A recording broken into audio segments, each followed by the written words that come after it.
Dr. Christian González up here. Everybody give Dr. González a round of applause. Thank you so much.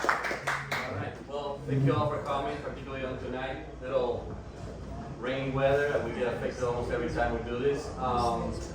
So I've been doing stem cells and regenerative medicine care for about 12 years in my practice, utilizing mostly autologous cells, which are your own cells. As of July 1st of 2025, a law passed in the state of Florida allowing for stem cells to be given to the citizens of Florida. Or you can fly from other states and get treated with stem cells in Florida. So now Florida became the second state after California to legalize stem cells. And as those that know me and those that don't know me but may know the company know that we strive by evidence-based medicine. We are your top doctors in the South Florida region. We're the largest also in terms of amount of patient care. And literally, when we do something in our centers, we always guarantee by utilizing images and by utilizing the evidence in medicine to come up with the best outcomes.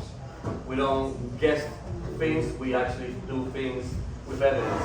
And because of that, I introduced myself to, I was introduced to Mike Cantrell with Wellness, and we sat down and we spoke about him coming and moving his family from Nevada to Miami to bring in these offers and stem cells that we're offering now in Florida. And with that, I told him, we need to talk to Dr. Rosselló. He has a medical engineering degrees from MIT. Those that know MIT and engineering know that's the top program in the world. Then he ended up doing a PhD up in the University of Michigan, Ann Arbor, which you know is an Ivy League in the United States. And on top of that, he then did a postdoc at Duke University, which is considered a Harvard of the South. So he's a biomedical engineer expert who's been dedicated his entire life at understanding stem cells and how to activate them. So to me, it's an honor to offer you somebody with the great knowledge for the past 25 years that he's had into the system and understand why. So the most important thing today for you is to ask a lot of questions to a guy who's a leading expert in the world about how stem cells function and what they can do to the human body. Also, he's the past governor of Puerto Rico, so Honorable Dr. Rosselló. Well, thank you so much, Dr. González. We're very excited to be working with you. The island is very proud of everything that he has accomplished. And first, if it's okay, I'd like to start with a story. Those two guys that you see there, they're both called Pedro. One is my dad, the other one is my son. I think you can figure out which one. But there's all of this story of longevity connects me with them. In particular, my dad is alpha guy, right? Is this guy that's highly energetic, has always had pep in his stead, was a leader, physician. And then at one point, a couple of years back when he was 78, I started noticing him slow down, right? Nothing too drastic, but certainly to somebody that loves him, you start noticing. I started noticing that the trips that they used to take, those stopped. The tennis games that he started playing, those started diminishing. The running around after the grandsons was a little bit painful. So I sat down with my father, the physician, and me as a scientist, I told him, look, Dad, I want you to try these therapies on stem cells. You know, I've been working on them for the past 20 years, and now they're at a point where they're safe, efficacious, and they yield great results. So, a little skeptical at the beginning, which is normal, but after talking to him, we finally got him over to get the treatment. Excuse me, can you close that door? This one? You can hear so much, I guess, the noise from outside. Maybe hoping it helps a little. Yeah. Thank you. Is that better? I'll try to speak a little louder. My pipes are not my best attribute, but so we took them, and now with the science, you can always see the qualitative piece. But now we can measure quantitatively how fast you're aging relative to your chronological age. And so 6 months after my dad went through the procedures, we did all of his assays. And to my surprise, there is a global competition called the Rejuvenation Olympics. They measure anybody that has a baseline and then does some sort of procedure, and afterwards they can see how your aging process is changing. So one day, checking it, I saw that on that list, he was number 2 in the world in being able to reverse or slow down the pace of aging. Now, that's a number, and that means something objectively, but more importantly, the best data was that those trips that had stopped started happening again. The running around after the grandkids, again, with full force. The playing tennis still beats me. So, it went, you could see these results. Now, you can imagine from my perspective, being a scientist, working with pipettes, working with animals and so forth, and seeing all this progression in the past 25 years, to the point now that we can say it is safe and efficacious, right? So I took a page from that, and if we can get to the next slide. Yeah. Next one. Yeah, let me just. Could you be a little bit more specific about what exactly was done? Yes, we will get to that, but okay. And I will explain it later, but I'll just call it what it is. He had umbilical stem cell treatments. Was it IV? It was infusion. Yes, it was infusion. Some of it was localized as well to the joints and so forth. As well as other, but that was the main aspect of it, of course. Now, let's go to the previous slide. I'll be your slide assistant here. So this is me back in another life, where I was governor of an island that was bankrupt, had a hurricane, had economic and fiscal collapse, and a lot of things happened. It was very challenging, and so you could see that I was aging in the progression. But once I left, I thought I was exercising fine. I was eating and doing my thing. Once I left office, I said, I want to re-engage in my profession, in my passion. And at that point is when some of these assays that showcase how you're aging started occurring. And so I wanted to show you that when I got my first results, I was very surprised. Because while I was 43 years old chronologically, I was 47 years old biologically.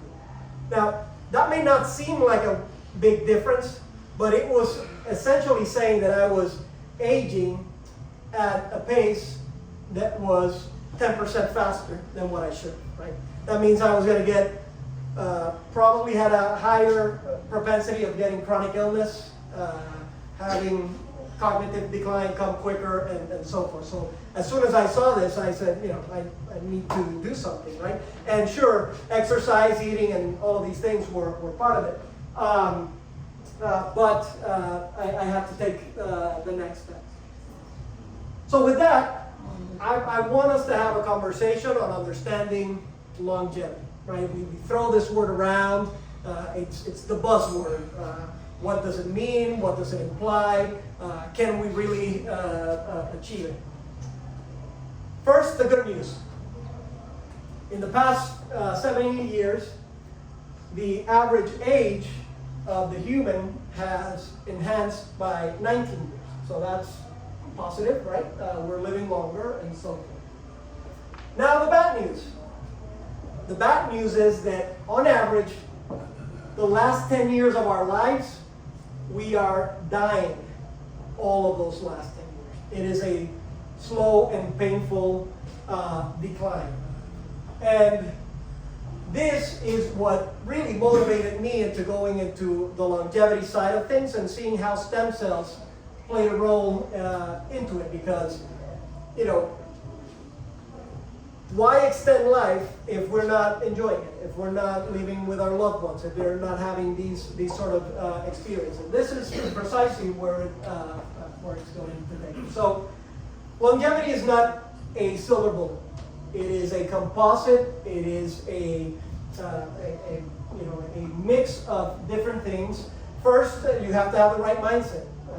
You have to think that you can beat this. You have to understand, and that's where some of the science comes in. Some of the commitment that you make to yourself with your choices.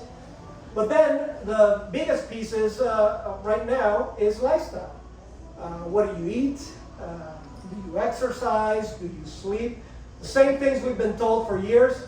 Now they've been demonstrated in very concrete ways that they affect how we age and how we're doing. But new things are coming in the horizon, and this is where we want to come into. The world of personalized medicine is in the vicinity. What can we take? What supplements, hormones, what can be specific to work for you, but not necessarily for you, and vice versa, and how can we attain those goals? And the idea and the concept of regenerative medicine, which is the expertise of White Glove Wellness and Dr. González, which essentially means, I mean, you've thrown this word, but it's how do we take our body's natural regenerative capacity and boost it up? Our body is amazing.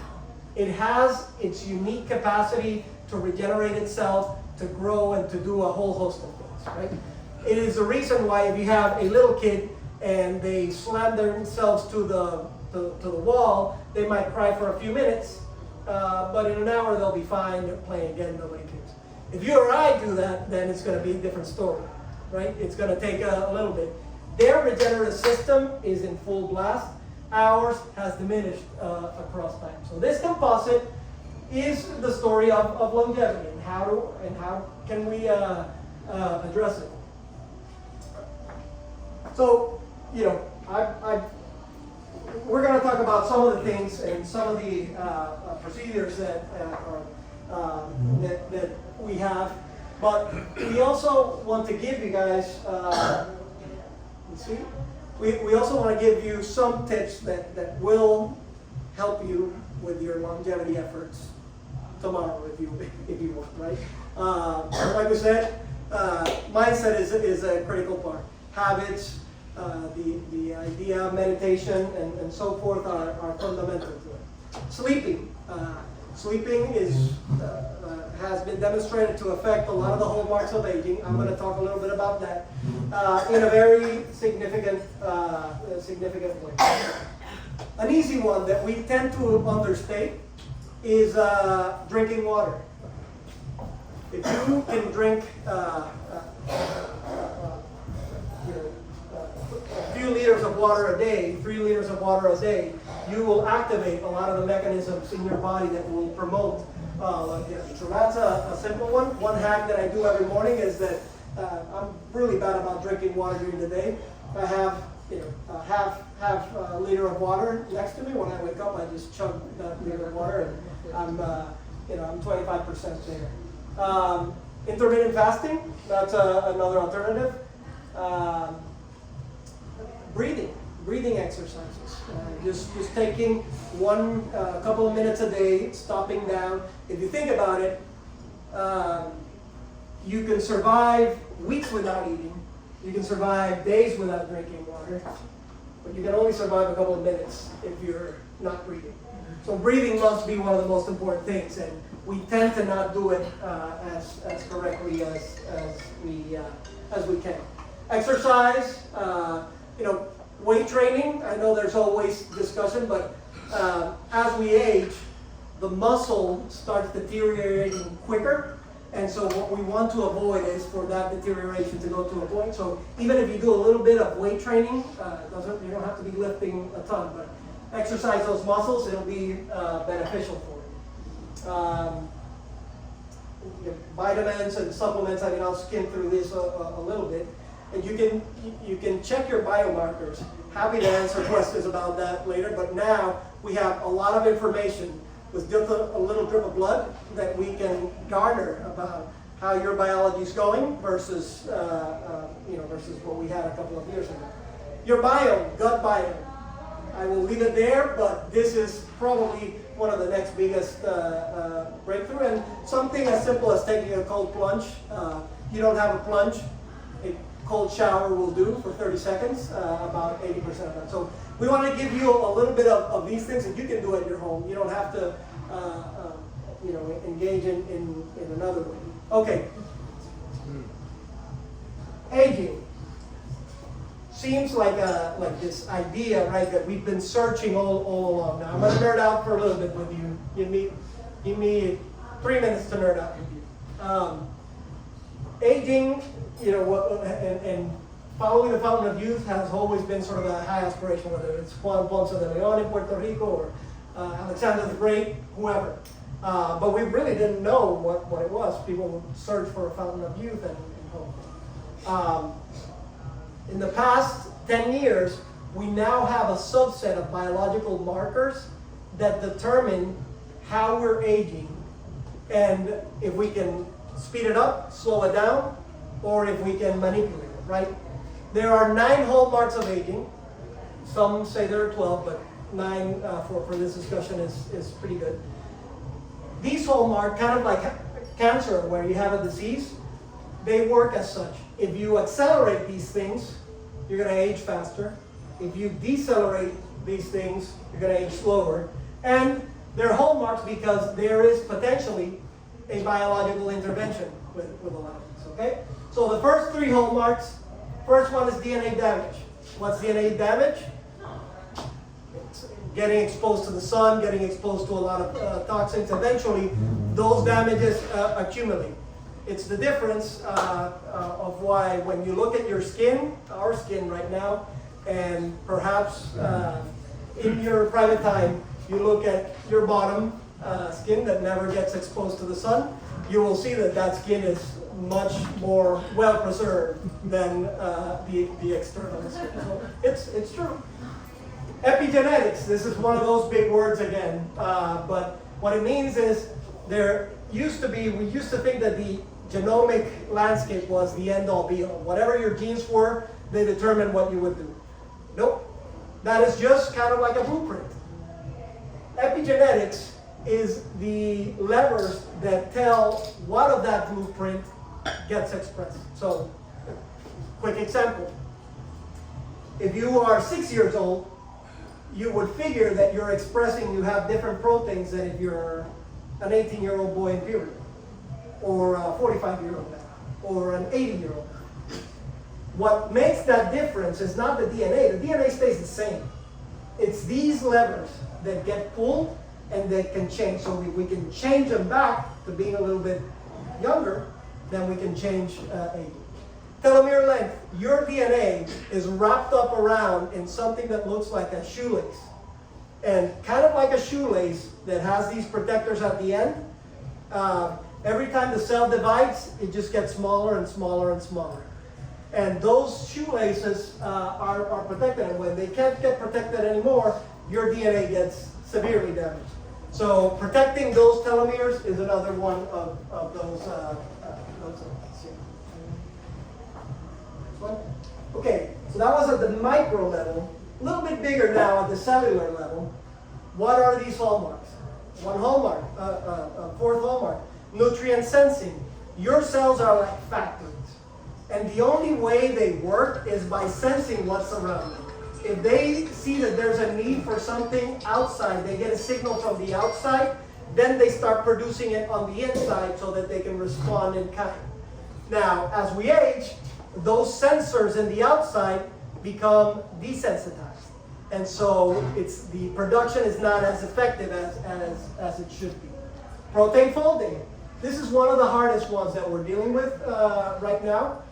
How many of you know or have a family member or a friend that is suffering through Alzheimer or some degenerative disease yet? Well, Alzheimer is an example of a disease that provokes protein misfolding.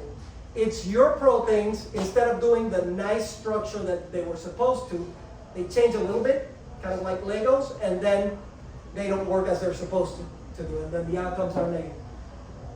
This one is big, mitochondrial function, our energy, right? If we have energy, it's because we have these little machines, these little organelles in our cells that are producing it. Fortunately, as we age, that function goes down as well. So how do we sustain enough energy so that the cells that are producing stuff can keep on producing stuff? Now, the last level of hallmarks of aging is at the system level. First is cell-cell communication. Cells need to communicate with each other in order to understand what's going on in their system. If there's something wrong somewhere, one cell is going to tell the other that they encountered it, and then your body, this miraculous machines, activates machinery to attend to the problem. But if the cell-cell communication is poor, then you have a lot of bad outcomes, including one that we know, which is inflammation. Okay? Stem cell depletion. Okay. This is probably one of the most important points that will connect to the rest of what we're talking about today. In your body, all of you have stem cells. You all do. It's like a reservoir of functional stem cells. But as we age, that function starts declining. So naturally, because we had a lot of stem cells when we were a kid, we would get through injuries quicker. As we age, we get through injuries in a much tougher way, and that's why we have some of the problems that we have, because now we don't have that reservoir of active cells ready to attack the injuries at their site. And then the last one is one that's called senescent cells. For simplicity, we call them zombie cells. These are your cells that as we age, they don't become cancerous, but they sort of become, like the word, zombie. They're just roaming around, not doing everything they do. They induce inflammation and so forth.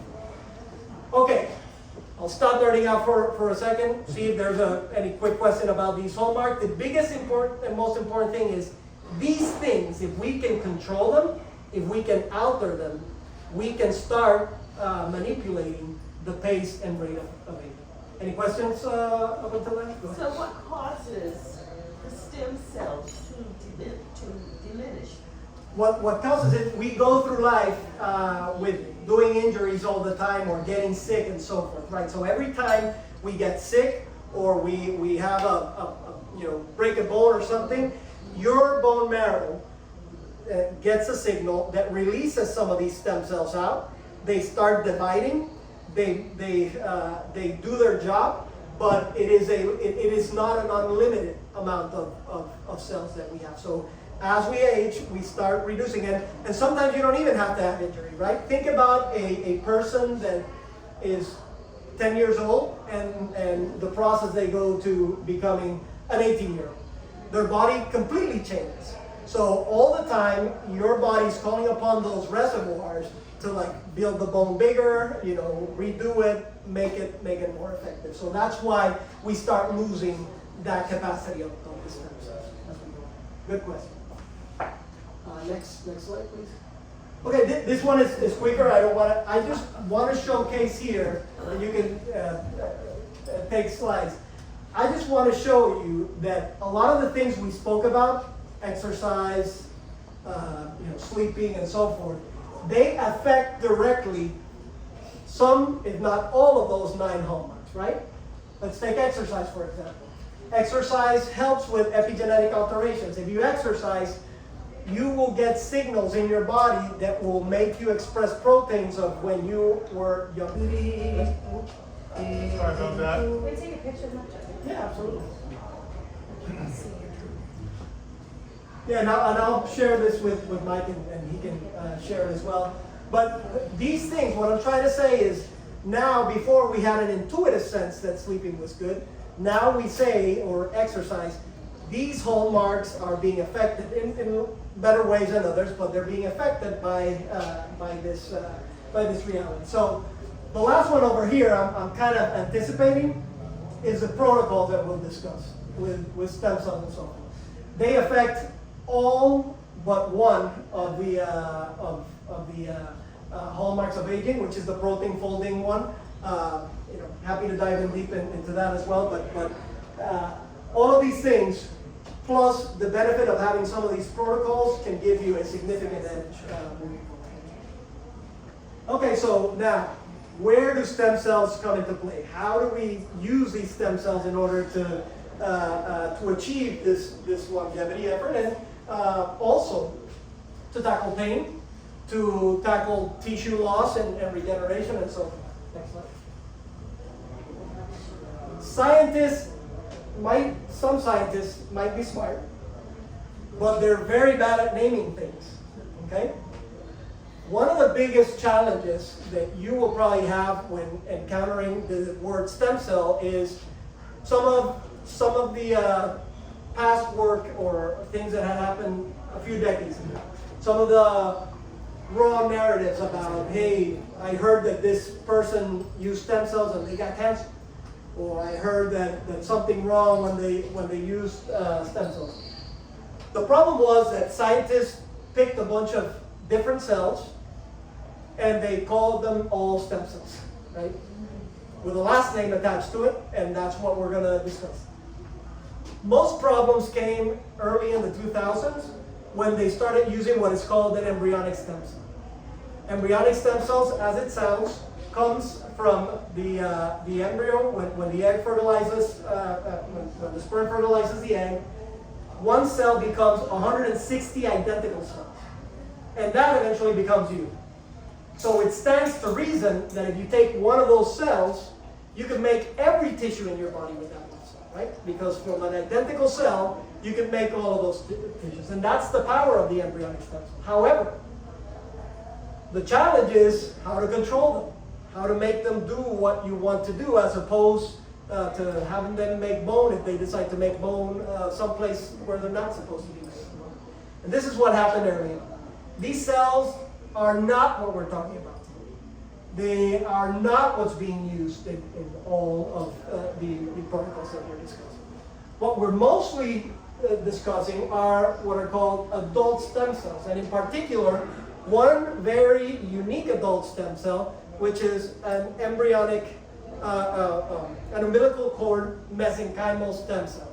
I know it's a mouthful to say things, but essentially, it is a cell that the mother and the child share that has powerful regenerative capacity.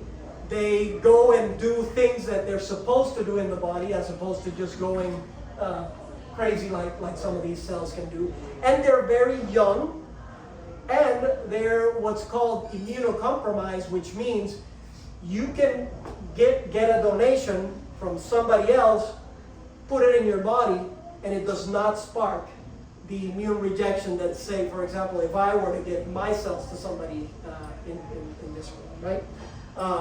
Why is that? Happy to get in the questions of that. And then there's other cells that are lower tier, stem cells as well. They're good. Many of you might have heard adipose tissue cells or PRP and so forth.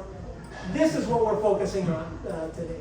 The cells that you have in your body, the cells that the mother and child share, that we can use now as part of a protocol to reactivate our own regenerative system and have it do a plethora of things that might include regenerate tissue, tackle inflammation, reset aging, and so forth.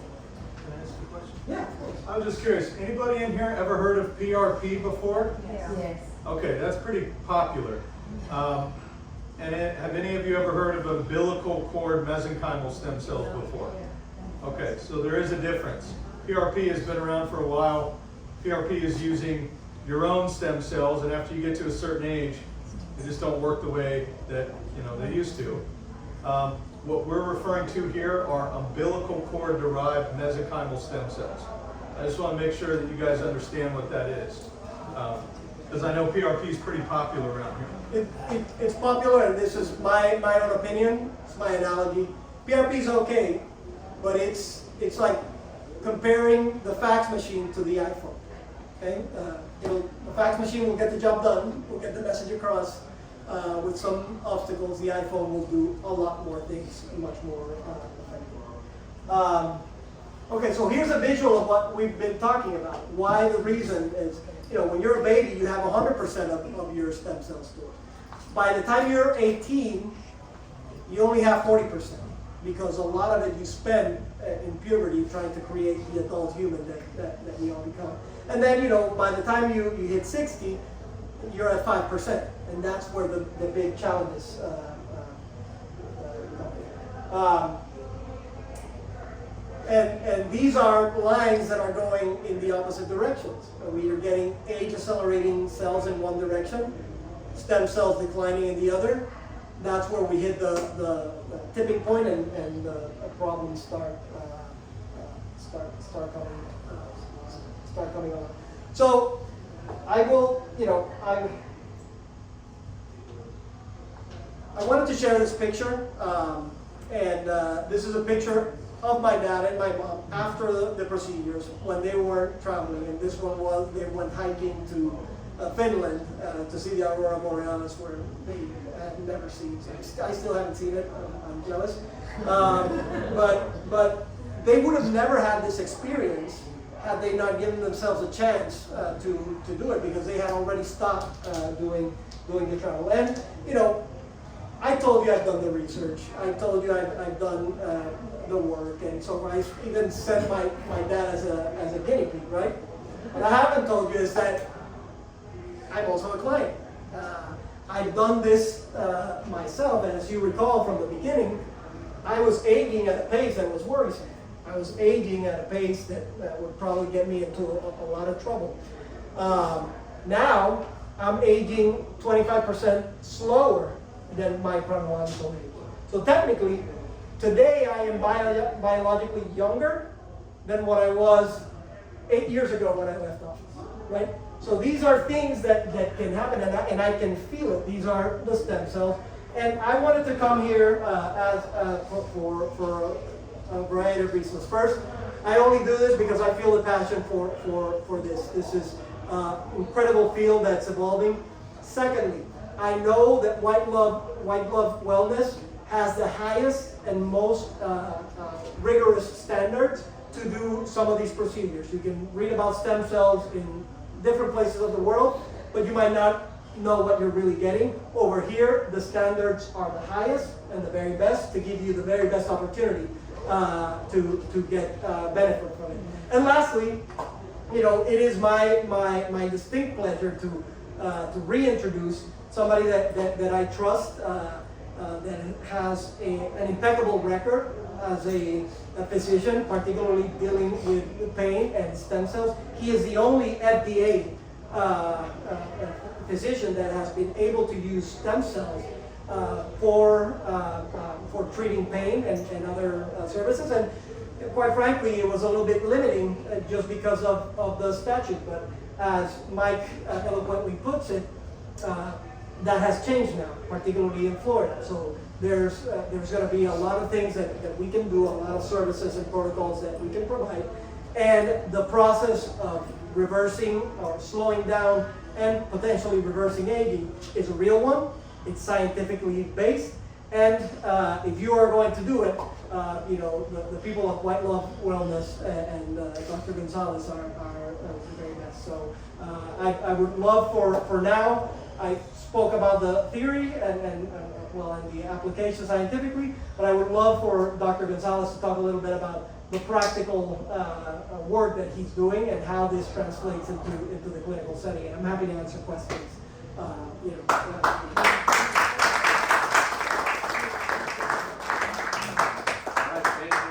Rosselló. I don't have a slideshow for you. I just have the truth for you, right? So I've been dealing with this for a long time, as I said.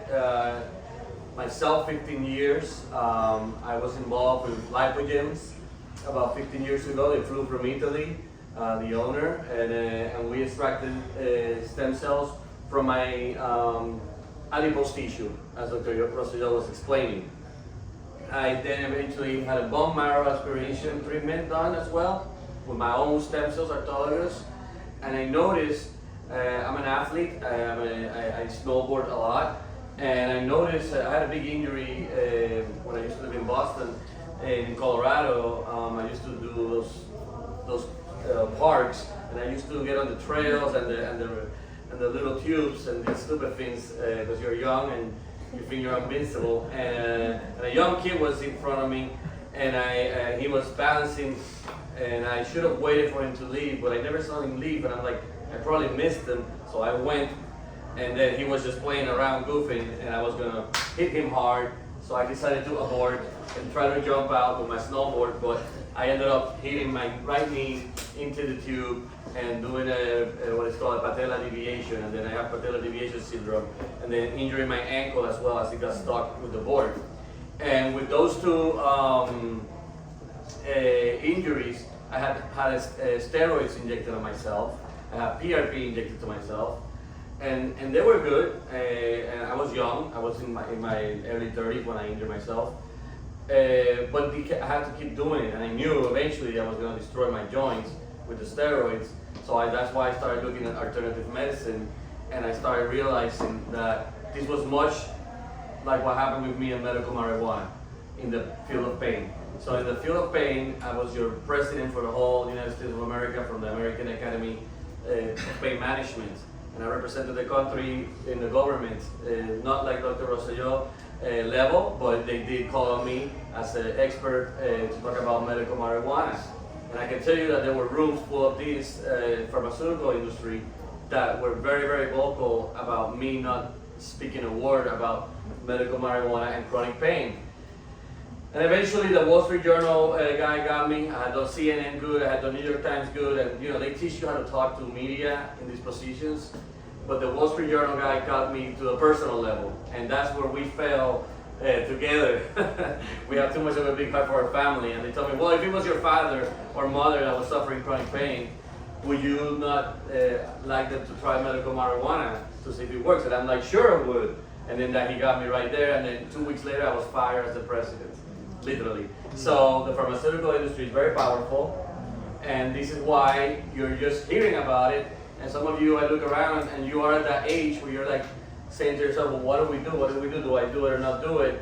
And we're not here to sell anything. We're here to provide a service for you, and so you understand that this is all evidence-based medicine. This is not something that he hasn't researched for over 25 years. This is not something that I haven't done for the past 15 years. It's just that now we actually can talk about it for the first time since July 1st, and it took this gentleman a while to get here from Nevada and moving his family over because he believes in what we're doing. And it took a while to put a team of experts that we have now to come down to South Florida and have you all understand why SWCA is standing by White Glove Wellness, why we operate this, and why we emphasize it for all of our patients. Like, look, this is not voodoo medicine. You can argue all you want about it.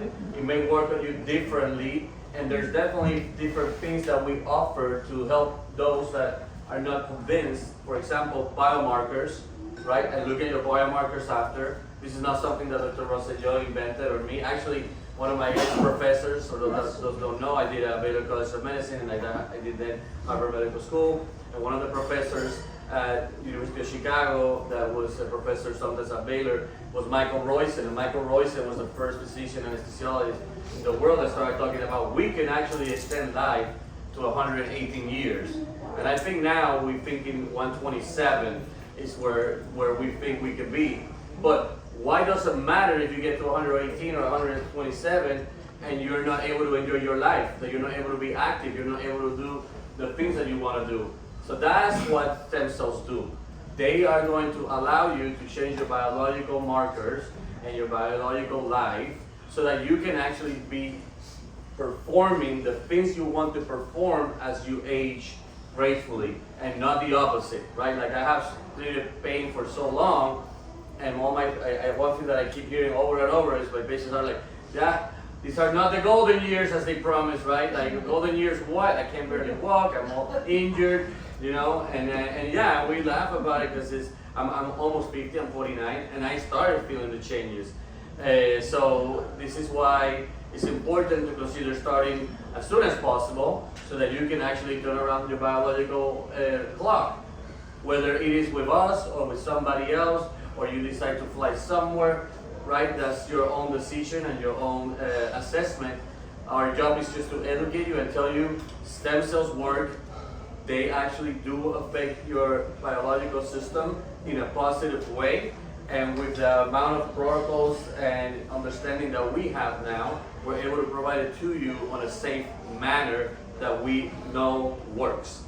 As Dr. Rosselló states, we have the pleasure of being the one FDA-approved company that has done stem cells research for the federal government in your spine.